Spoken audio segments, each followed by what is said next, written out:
I am speaking for you now. And I will never abandon myself again.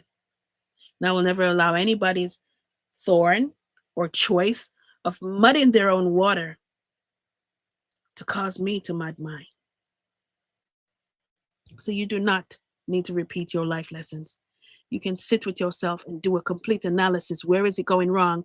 And you see, when you find that out, if you feel you're alone in this world, find yourself a community of praying people or people who understand what it's like to break these curses. And not just that.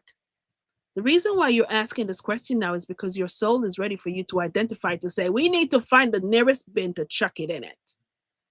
And if it's an onion and it's making you cry, throw it out too. But not just that, it's telling you God is ready for you to partner with Him to transmute these life patterns that don't serve you anymore. And most of you, you're going to find this happening in the next couple of months because, girl, 2026 will be a beautiful year, but a crazy one too, because we have to do the decluttering. We are emotional hoarders. We hold on to everybody's emotion in the world that we met, that we never met, the ancestral trauma that came down. I am a slave, so I must struggle. No, my ancestors went through slavery and they did it proudly. And they sent me beautiful messages encrypted in these stories for me to understand my power that they had to turn around into fairy tales for the colonizers not to know the power that we had. But I know that when I am one with nature, I am one with God. I know that when I anchor in with God, that I'm holding on to my superpower. I know that I'm a superhuman. So those fairy tales that they put in beautiful books of me, they were speaking about me. That's where you are. Merkava said, is a human being responsible for their own awakening? Let me explain this to you the best way I know how. Yes and no. Here's why. On a soul level, you have soul clusters that carnate here with you. They come here with you. So, example for myself, I spent about 3 years getting all these messages to give to the world.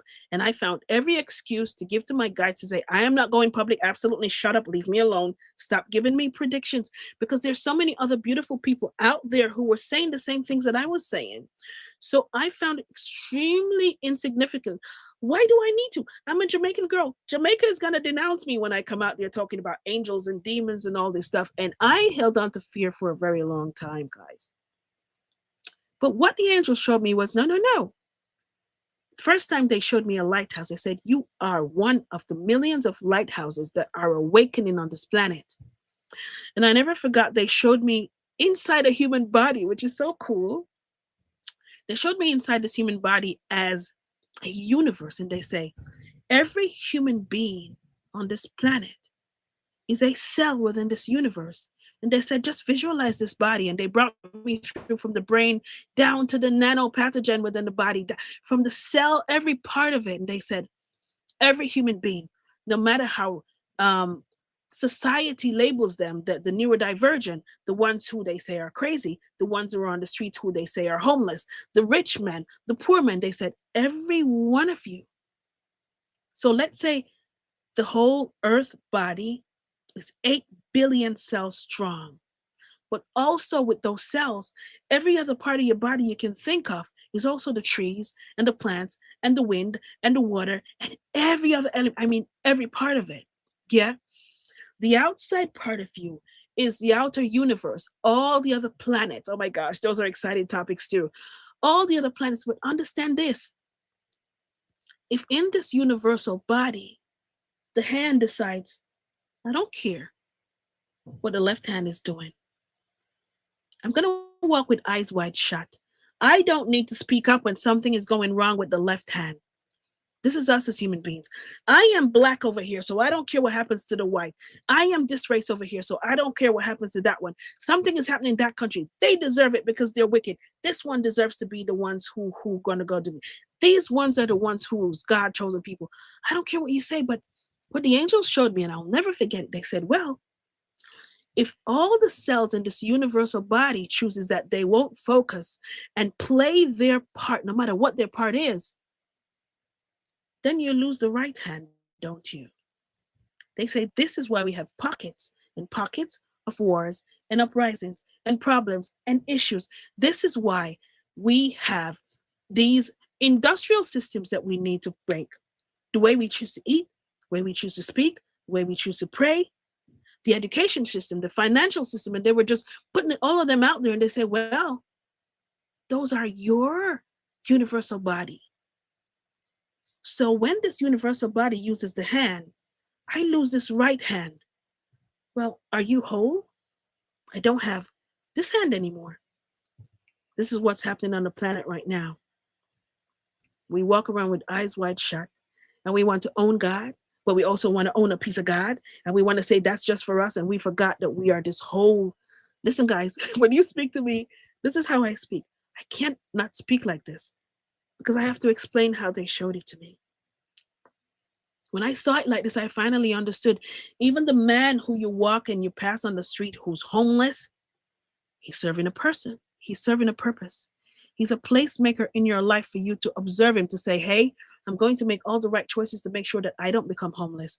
But he's also playing a part for somebody else who's worse than him to keep them going, to say, although you're homeless, brother, God is in you. We all have a part to play. So now we are coming upon a season the angels call the quiet revolution, because activating across this world for quite a few years now are clusters of souls that chose to come together. So for me, many of you who are here now are a part of my soul cluster. Why? Many of you heard this very same message from many other people, but something that I said or did, or some frequency that you received, started to kind of awaken a dormant DNA within you to say, wait, I'm not so sure about what she's saying, but I'm interested. I'm curious. And the angel said, this is a part of your soul cluster. This is why you must speak your part, no matter how insignificant you think it is, because you are also a lighthouse and you must speak and you must encourage every other lighthouse to be the light where they are.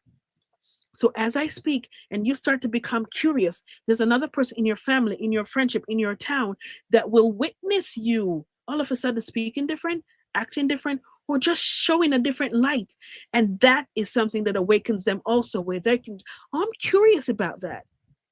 You have a conversation with somebody and that they have a mind blowing awakening. Say, I don't know what happened. I had a conversation with that one, because we're all a part of a soul cluster, but we have different clusters because they're the messages that come through aren't in words and syllables.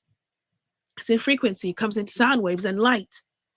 So when I speak, that's why I tell people, feel what I say more than how you listen to the words. Because there is it's a sound resonance that you receive that you don't see with the naked eyes, but your soul and your body feels it and receives it to say, yeah, yeah, yeah. It's time to now be awakened to who I truly am. Hope that answered your question. Michelle can free. Nikki, can you communicate telepathically with my nonverbal son Nathaniel if he's open to it? But that's not the question. Will you allow him to communicate telepathically with you? Because you see, I don't like the word nonverbal. Here's why. I had a very atrocious lesson about neurodivergent kids. Every time I talk about them, I want to cry. Because they're such superheroes, you know. I know in the physical society we say um, we have, oh gosh, what do they call it? What do they call it? They have assessments for them and they have diagnoses, say, oh, this one is ADHD, this one is autistic, this one is that. But hello, on a energetic level, we don't see them as with any identities. The angels allow us only to see very advanced souls, very old souls who's been here so many times before.